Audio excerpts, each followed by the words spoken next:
പലപ്പോഴും ഒരുപാട് പേരൻസ് പറയുന്ന ഒരു കാര്യം, എൻ്റെ കുട്ടി നല്ല സ്വഭാവമുള്ള കുട്ടിയായിരുന്നു, ഈ കൂട്ടുകെട്ട് തുടങ്ങിയ പിന്നെയാണ് ഇവൻ ഈ ബിഹേവിയർ ഒക്കെ സ്റ്റാർട്ട് ചെയ്തതെന്നുള്ളത്. അത് കേൾക്കുമ്പോൾ പലപ്പോഴും പലരും ജഡ്ജ്മെൻ്റലായിട്ട് വരും. അതെങ്ങനെയാണ് ആ കൂട്ടുകെട്ടിൽ കൂടെ എങ്ങനെയാണ് കൂട്ടുകാരെ എന്തിനാണ് ബ്ലെയിം ചെയ്യുന്നത്? ഇത് അവൻ്റെ ചോയ്സ് അല്ലേ, അല്ലെങ്കിൽ അവളുടെ ചോയ്സ് അല്ലേ, ഇതൊക്കെ ആകാൻ കാരണം അതല്ലേ? പക്ഷേ ഇതിൻ്റെ ട്രൂത്തിനെ കുറിച്ച് നമുക്ക് ആലോചിക്കേണ്ട. എന്നാലും ഇതിൻ്റെ ഒരു സൈക്കോളജിക്കൽ പെർസ്പെക്റ്റീവാണ് എനിക്ക് പറയാനുള്ളത്. ഓരോ ഇൻഡിവിജ്വലിനും അവരുടെ ഡിഫറെൻറ്റ് പേഴ്സണാലിറ്റി ഉണ്ടായിരിക്കും. ചില കുട്ടികൾ ഭയങ്കര ഇൻഡിപെൻഡൻറ്റ് ഡിസിഷൻ മേക്കേഴ്സ് ആയിരിക്കും.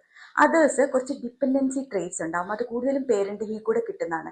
അവർക്ക് എപ്പോഴും ഒരു ബിലോങ്ങിങ് വേണം, ഒരു വാലിഡേഷൻ വേണം, ഒരു ഡയറക്ഷൻ വേണം, ഒരു സപ്പോർട്ട് വേണം അവരുടെ ചുറ്റിനും.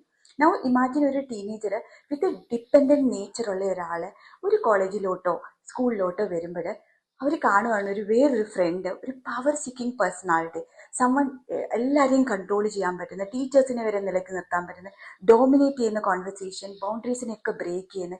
ഇതൊക്കെ കാണുമ്പോൾ ഓട്ടോമാറ്റിക്കലി ഈ പേഴ്സൺ ഓർക്കുന്നത്, oh they don't just become friends, അവരൊരു ഇൻഫ്ലുവൻസേഴ്സ് ആവും.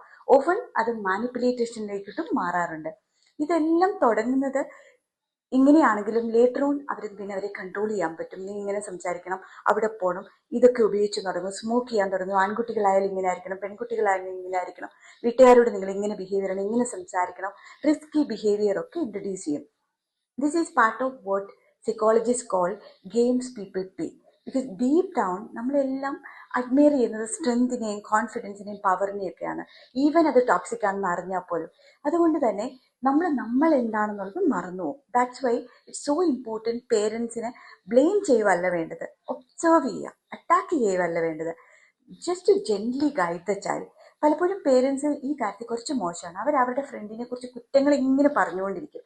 അപ്പം ഫ്രണ്ടിനെ സംബന്ധിച്ച് പേരൻസ് ഓൾറെഡി ക്രിട്ടിക്കലാണ്, കുറ്റങ്ങൾ മാത്രമേ പറയുന്നുള്ളൂ. അപ്പോൾ ഇതും വൺ ഓഫ് ദ കുറ്റമാണെന്ന് ഓർത്തിട്ട് അവർ കൂടുതൽ ആ ഫ്രണ്ടിനെ അഡ്മയർ ചെയ്യാൻ നോക്കും. സപ്പോർട്ട് വേണ്ടത് പേഷ്യൻസ് ആണ്. Connect with them without judgement. Remember, നിങ്ങളുടെ പ്രസൻസ് ആണ് അവർക്ക് വേണ്ടത്, അല്ലാതെ അവർക്ക് പണിഷ്മെന്റ് അല്ല വേണ്ടത്.